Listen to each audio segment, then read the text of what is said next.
Welcome to Tremendous Talk. We got the industry, tea, and the jokes.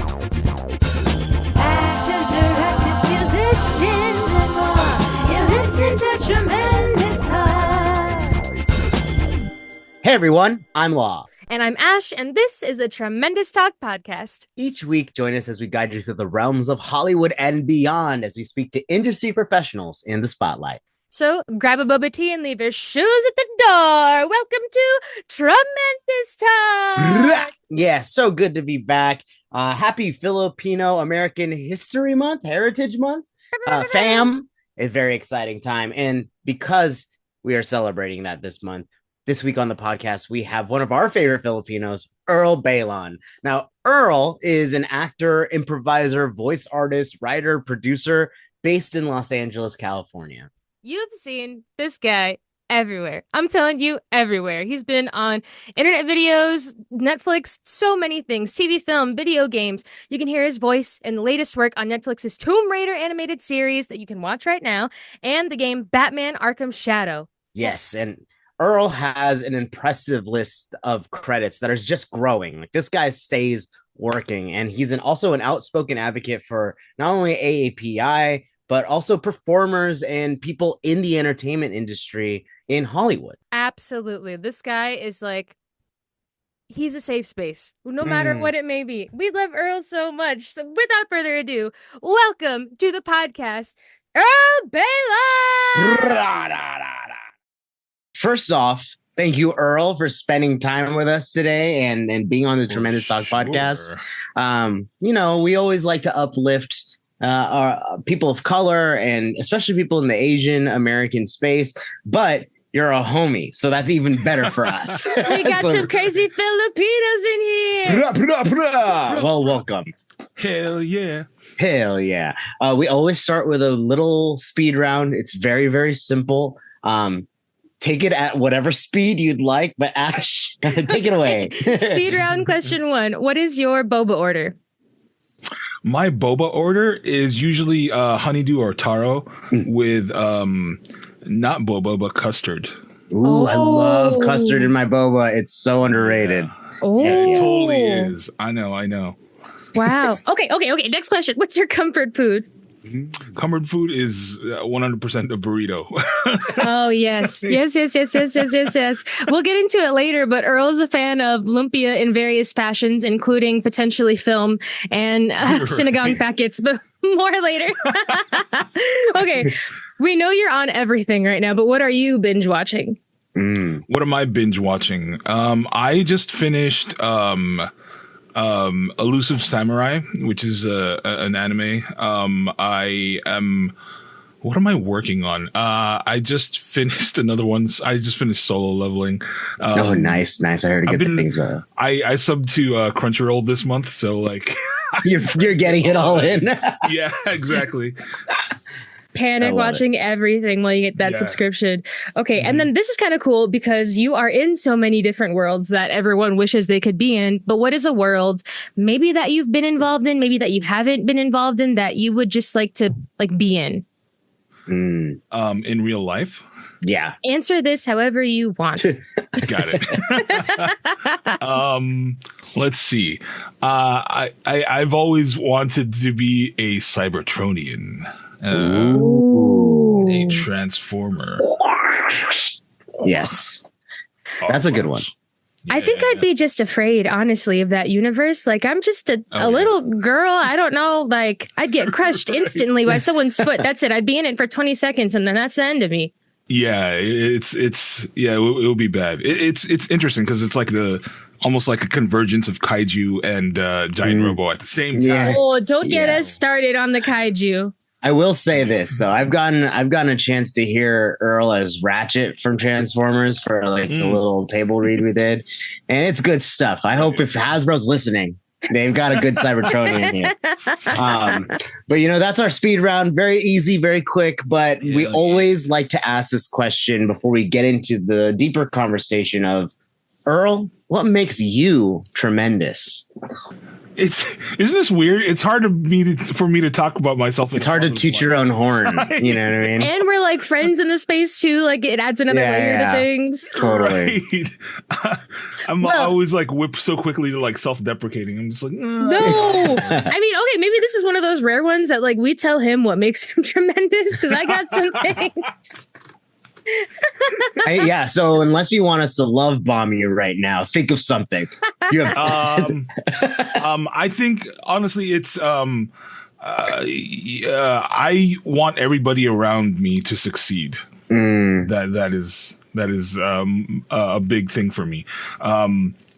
In whatever capacity that is, but everybody, if I can help anybody that I'm connected to, make it to a better place in their lives or in the world, then I will do it if I can. So that is authentic as hell. I +1 that. I definitely get that vibe from you. Absolutely. Aw, my heart. This makes me happy. Oh, good. Good answer. A+. A+ answer. You know what's so funny? Burritos have been brought up a lot already, so I'm just gonna ask this now because I wrote it down. Earl, what's with you and burritos?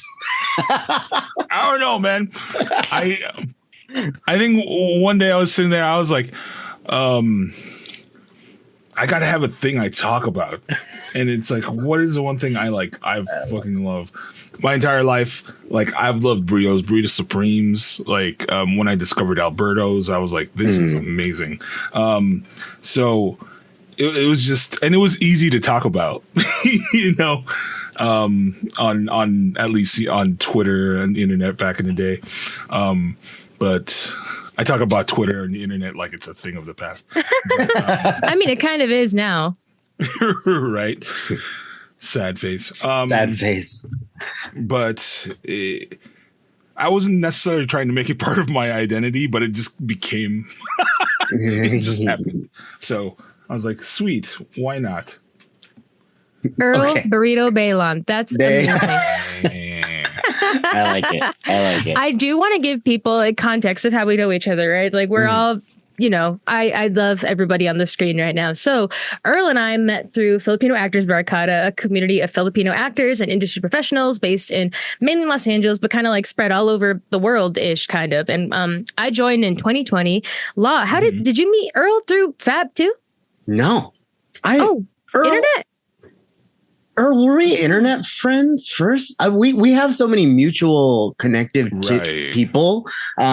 So it could have been through our good buddy Justin Keyson. It could have been through shooting with Ashton Court for that short film. Right. But I think I knew you before that. There's definitely some kind of online component where I got to know you more.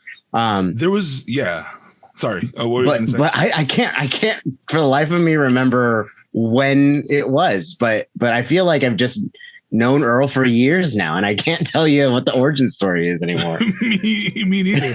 I have a feeling it was like there was it was like pre-pandemic, but at some point somebody during FAHM like tweeted, "Hey, tag all the Filipino creatives you know," and then it was like this huge thread on Twitter because I know that's like how I met Zed.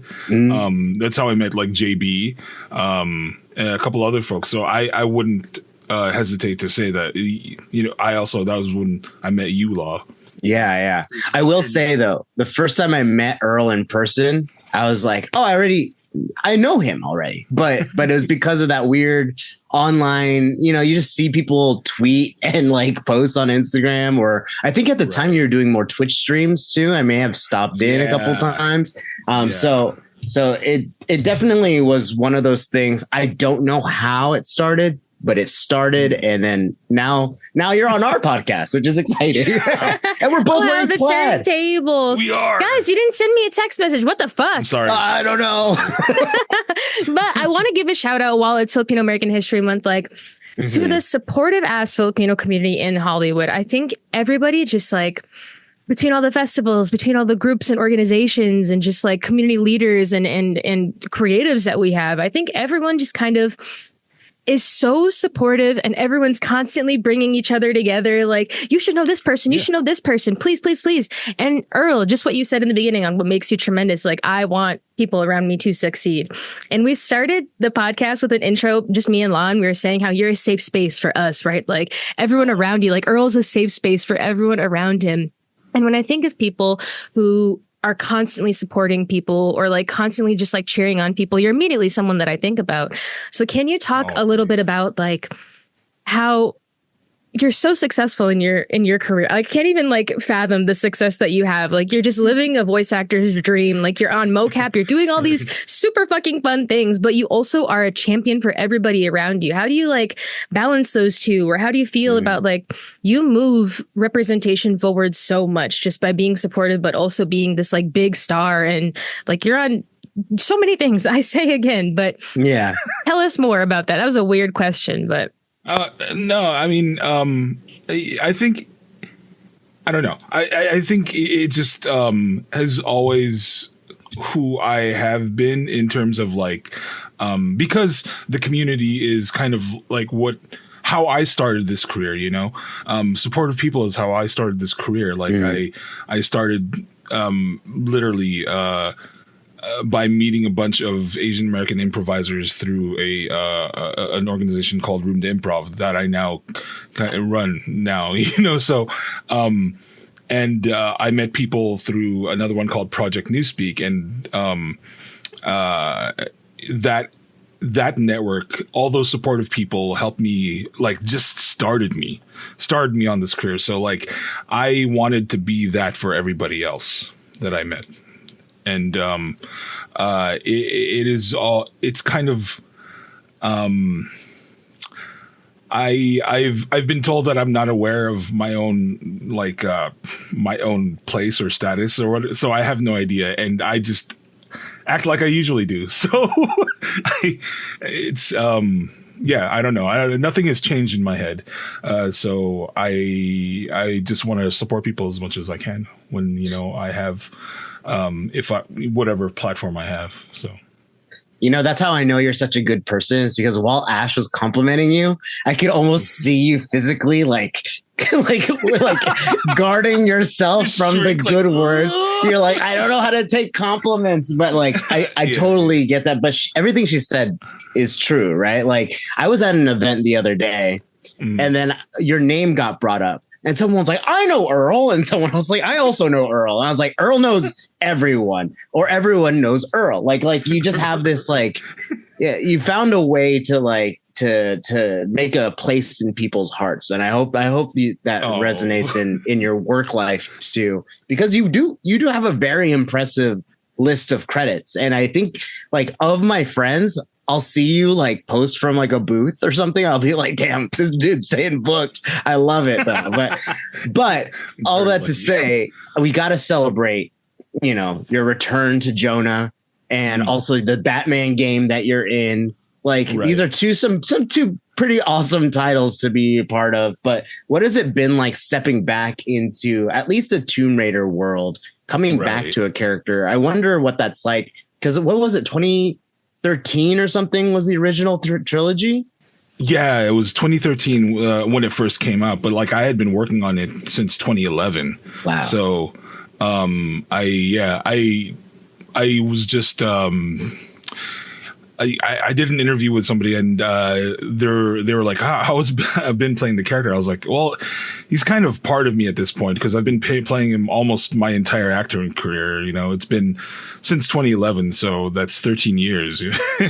But it's been, again, I feel very lucky to be able to make this jump into like a different medium with the character, with Jonah, because it is, I don't know how many people actually get to do that.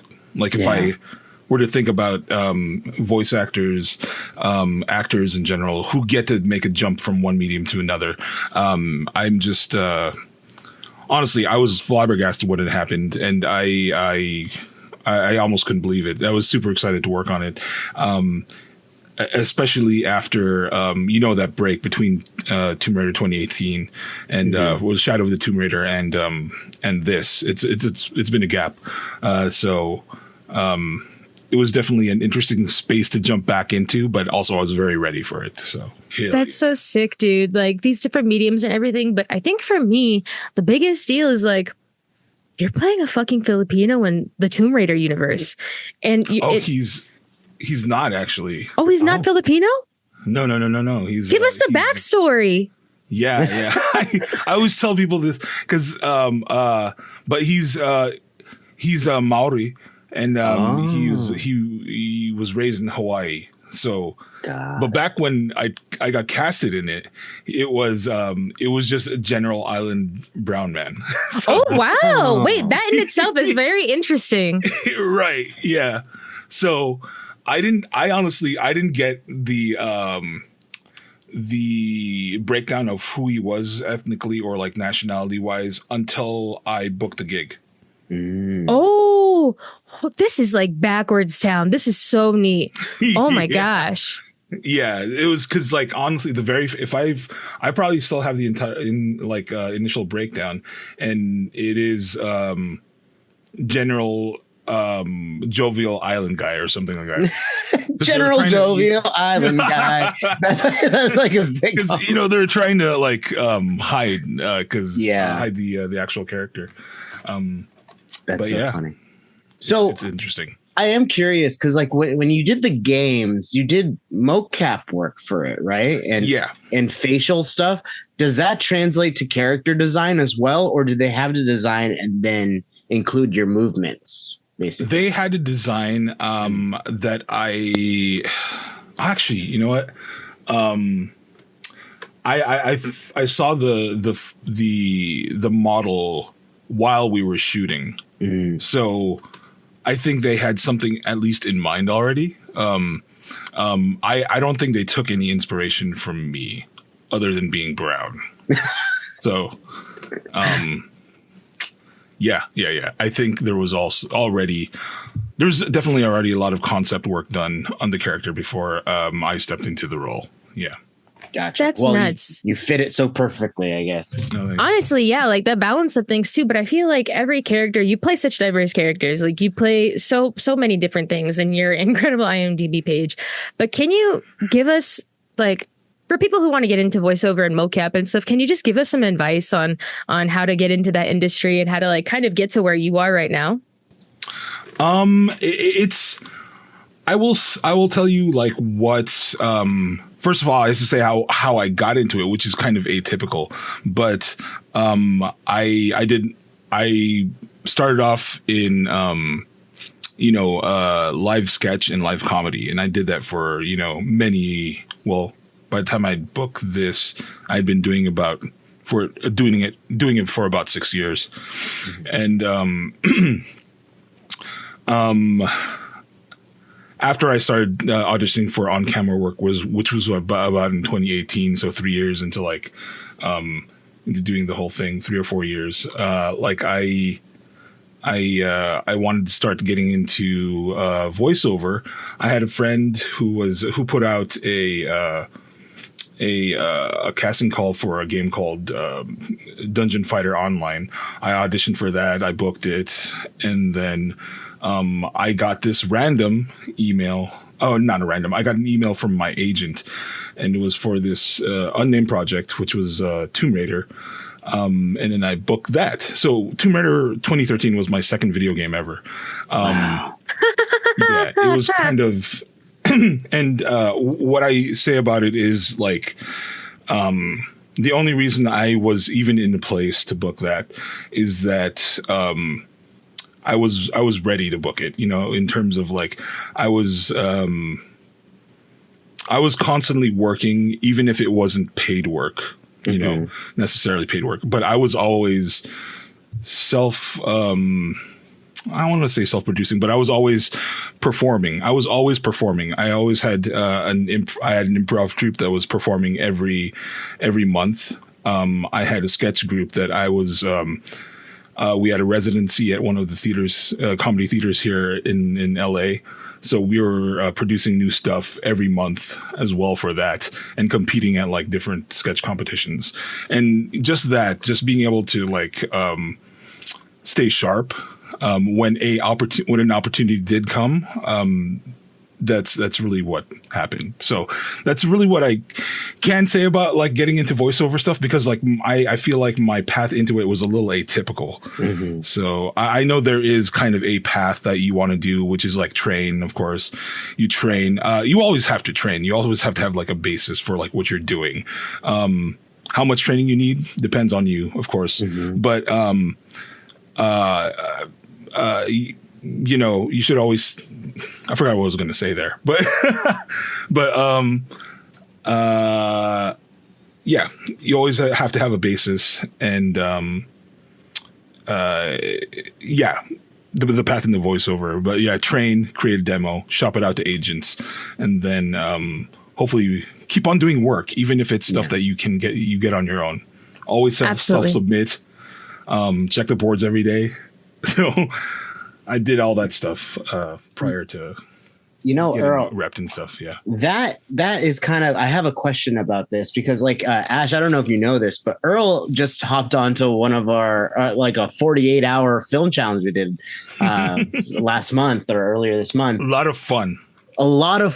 But I've also seen you do, shorts for other friends, or like being in like Stephen Ford stuff, and like being able to kind of have like a play aspect to also the career aspect. Cause like, obviously you're booking real paid gigs, which is awesome, but you're also making time to just create and produce with your friends. And I think that there's something there to like staying practiced, right? And like staying like you're keeping performing. Yeah. Do you learn anything from working with your friends versus working with like a studio? Like, is there like a clear line, or does it all feel very similar? Like what is that, like that line for you? I'm just so curious about how it works, because you do handle both sides of the coin there. I think it at this point it definitely does feel similar. In that both really do feel like play. Because I will say that like at beginning, like booking these big professional gigs, really there was a lot of pressure, of course, a lot of pressure to perform, to get a job done. And that was a really bad headspace to perform from. It was stressful. And then I don't think I gave my best performances necessarily, I think that, and of course that's a luxury from being able to do it so long. I think that like a lot of the work that I've done just as an actor kind of internally is getting to a place where I can let the work stuff become more play, become more like the stuff that I do with my friends, because not turn the professional stuff or not to turn what I do with my friends into the professional stuff necessarily. But also help us all get to a place where we can do the professional stuff together, and get paid for it, Totally. So, or, support ourselves. When I say paid, be able to support ourselves from it, Absolutely. Yeah.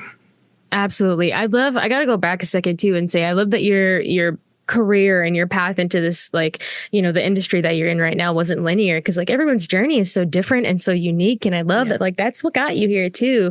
And I also got it because you keep on shouting out sketch and improv. I just got to shout out sketch and improv too real quick. My whole heart, dude, my whole heart. I love that you have that background. And I think it's so, if I could give anybody any advice, it's to take sketch and improv classes, because just learning how to play, that factor of play that you bring into everywhere. And I think that's just so Earl too. Like, you're so and that I think that gives us such like a welcoming vibe, and that's why you're a safe space, because you're always like encompassing this level of play into everything that you do, right? And when you go into a project with Earl, it's not like, oh, we're acting now, it's time to act. Like, no, we're all in this together. Like, we're all in this together. But it's a fun time, and I think that comes so much from the sketch and improv backgrounds, and also being your own producer and talking about everything that you're doing on your own too. Like, it all just adds up. And I need to know, do you play ukulele still? Yeah, absolutely. It's literally right here. Like, Yes. hanging on. It's covered in stickers now, but like it's my still heart. right here. Amazing. So Talk about play. I love it. within grasp of my desk. So He's always ready to ook. Oh gosh. That, you know, something that I've also really admired about you is that you've been able to kind of combine things of aspects of your life, you know, like whether it's like your geekdom in food and like putting it into like a program, or like just like your Twitch streams, right? Like you were able to like sell whatever it is that you like doing, but it was you that we were tuning in for. I think that's fun, you know, like that, like right. You have a personality that is like magnetism, you know what I mean? Like people want to see what you're up to. That said, you know, like we've all probably could learn a thing or two from Earl and the school of Earl, but you know, you have a very naturally impressive voice. And then you can, and then you adjust that, right? Like you go big or small, or like epic to like cartoonish. You mentioned training, but for you, what is some advice that you would give someone to like kind of hone the natural like talent or like the natural voice that they have, and kind of explore those different like, you know, flavors of who they are? I will say that like it has taken a long time for me to kind of naturally learn how to control my voice or use my voice in different ways. It's been a long process, and a lot of it is like learning on the job. Or what I can't and what I can do, what kind of vocal qualities I need in a particular gig. And I think that honestly, the basis of it all is from my music background. You know, before I wanted to become an actor, I wanted to be a singer as a child. I wanted to, specifically in junior high, I wanted to be Boys to Men, right? I had this 3-person a cappella group, and we tried to learn all that stuff when we were 12, and then I kept on doing that through college, hoping to figure out some way to be able to support myself singing, but learning how to like control your breath and how to change your tone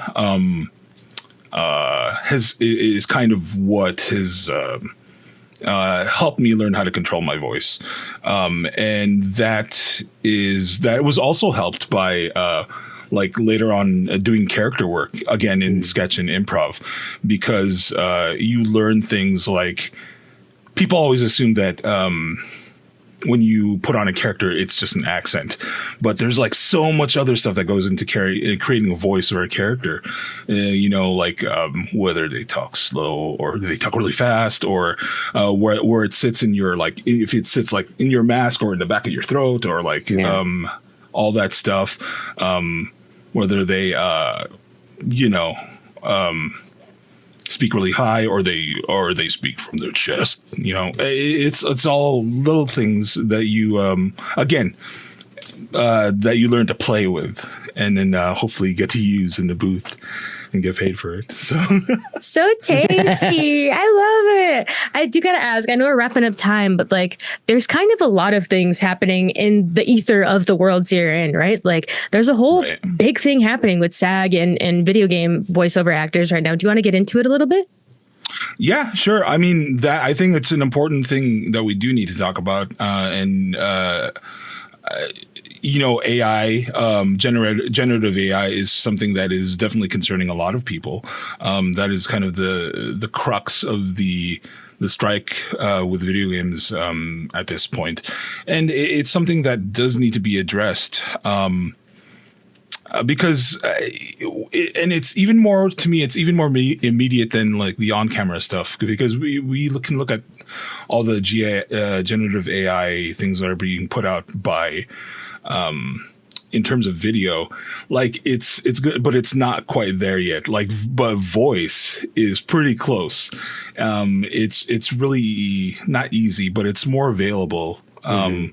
Where people can like take voice actors' voices and then like kind of they could say anything they want with the GAI. That's scary, man. It is. It's been used in like in scams and stuff. So like I think that trying to put any kind of guardrails that we can on it is something that is that we should do. Trying to just create. Honestly, what it is like I think right now we're trying to create a culture around it. Right. Because it is something that is new and emerging. Like, same thing as like with social media, like the social media came and then we created a culture around it. Yeah. So right now we're at a point where we are going to figure out what the culture around AI is going to be. And if we can come to a place where it's not going to like replace us all, then cool. Yeah. That's just what I hope, though. Because I would love to keep on creating and doing voices in the booth and all that stuff. So, yeah. If anything, fight for Earl's voice to be everywhere. Yeah, just for Earl. Come on, guys. We all like Earl. Just for me. Yay. It's so funny. Like my mom the other day sent me a video and she's like, "Hey, you should look into this." I open it up and it's an AI generated Trump voice talking about like some kind of stimulus package. Right. And she's just like, "Oh my gosh, you should look into this. This would be good. Extra money." I was like, "Mom, this is AI." But to an untrained ear, I don't even think I have a trained ear, but like to someone who's susceptible to just like falling into those things. Who falls for like the Photoshop infographics. Why wouldn't they fall for the voice? Right. So I think it's when the conversation of AI does come up, especially in this podcast, we've been lucky to talk to like, different schools of thought, but it always comes down to, we need to have regulations though. Like there needs to be something that protects not only performers, but like what is being made with the AI. Because if it is stuff like this, like the Mr. Beast scam that went viral the other, like a few months ago, where it's like kids believed it was Mr. Beast saying these things. Like, that's how it's the voices are good. Yeah. Like it is. It's very good. It's not perfect, but it's at the level where it's believable. And, that's what is terrifying. Ultimately can pose danger, Yeah, definitely. Like I remember I did a gig. I mentioned it before, but like I recorded my voice, but they didn't use my voice. They put someone else's voice on top of mine, and that's it was crazy. And I was like, "What?" It's weird. Like it was my cadence. It was everything that is me, except for the way it sounded. And I was just like, "What the hell is like?" It's scary, powerful, intriguing, but without regulation, it puts fear into a performer's heart, and it's not just acting, it's AI everywhere. It's like, how do we use it to the best of its ability? But that's what people people were fighting for is those different rights. Right. So it is a conversation to keep having, people. I think so. I think, again, I think we're creating a culture, whatever the culture is going to be around it, we're creating it right now. So hopefully it's one that, keeps humanity in things. Oh, absolutely. I've heard of that before. Humanity. That sounds good. Humanity. In the words of my favorite #book t-shirt, AI can't do improv. AI can't do improv. Oh God, that would... Because the amount of like processing that you need to do good improv is crazy. There's no way. Maybe in 1,000 years we'll get there, but straight A to Z's. That's all. Yeah, I know. You can't do it. Listen, there might be there may be an improv group made of AI, but it will never be a funny group of AI. You know what I mean? Like I've seen some bad improv. I imagine AI would be worse than that. But right. Yeah. Oh, That's when you know it's like it's when it gets there, it's gonna be scary. You know?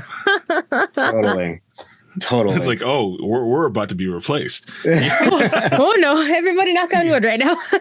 UCB AI opening in 2028. Oh no! No. All AI improv team by Upright Citizens Brigade. Oh my gosh! That's Whenever Earl crazy. goes into like voiceover voice, I'm like, "We're happening! It's happening! We're seeing it happen!" Okay, Earl, but we could literally talk to you, and we're like, I just want to catch up with my friend. Like, I want to see what you're doing. Like, what's the last burrito you've had and stuff. But I don't want to take up too much of your time. So, Law, I'll pass it to you to pass it on. Yes. So at the end of our podcasts, we always give our talent, our guests, the mic so that you can share whatever it is that you want to talk about, whether that's promoting yourself or a piece of advice for young creatives, whatever it is that you'd like. The space is yours. Take the microphone and do what you will with it, my friend. I do got to say, though, Earl has a badass microphone setup. So this is a really cool pass the mic. You know what? Use your mic. Let me take that back. Use your mic. Oh, thanks. Here. There it I is. was like, do I have a second one? I don't have a second one set up right now. That'd be hilarious, though. I would have. Okay, I have stuff that's out. Tomb Raider: The Legend of Lara Croft is currently on Netflix. Woo! We recently just got renewed for Season 2. So go check that out. Batman Arkham Shadow is just dropped on Meta 3 and Meta 3S. So if you do have access to one of those VR headsets, do play. I play one of the Rogues Gallery, Batman's an enemy of the Bat, Lyle Bolton, aka Lockup, and check that out. There are a few things coming out in the next few weeks that I cannot talk about. Can't wait to share those with everybody soon. And finally, for creatives out there, just find play in your work. Find it and take it to not only your the work that you create with friends, but also the work that you have paid for. So yeah, Don't lose that sense of fun. Yeah, for sure. Love that. Earl, look at us. Law, We did it. Ashley, we did a thing. We did it. It's so funny. You were like, I also have some stuff coming out in the next few weeks. I pulled up his IMDb and I was like, I wonder if it's any of these guys. These 4 upcoming titles, but we won't bring it up just in case. But, those are okay. I think there's other stuff that there's other stuff that I just expect a lot of Earl in the booth selfies, please. That's all I ask for. Definitely. I've Dots totally everywhere. dropped the ball on those. Yeah, like I need to remember to take pictures. My favorite is when he posts a picture when he's shaven. When you shave your face, because I'm like, oh, what did he get? What is he working on now? What is he working on now? It's a big juicy one. Yeah, I know. It's a total tell. It's 100% tell. Because otherwise, there's no reason I would ever shave my beard. It's such a good beard. It's like, of course, someone forced him to take it off. He got paid to do that. Money There's involved. money. Exactly. Dude, like 100%. Ash said, like there's still dozens of questions in this document that we didn't even get to. All good. But we'll have you back. I'm sure we're gonna need more Earl in our lives. Tremendous. I'm glad to be here. I think everybody needs an Earl in their life. Yeah, specifically this Earl. Yes. We'll give you his address at the end. I know. Social security number is. I know. Yeah. Here, List of this fears. address. Yeah, I know. Yeah. But dude, thank you so much for your time and your energy. I think this is a great way to start the week for us. So. Oh, bless. Thanks for Absolutely. having me all. Thanks, Earl. The Tremendous Talk podcast is produced by Lawrence Sharma, Ashley Rapuano Sanchez, Gabriela David, Joseph Feralde, and Jeremiah Abraham in collaboration with Tremendous. The Tremendous Talk podcast jingle is by Jared Sanchez and Ashley Rapuano Sanchez, produced at Amsterdam Records.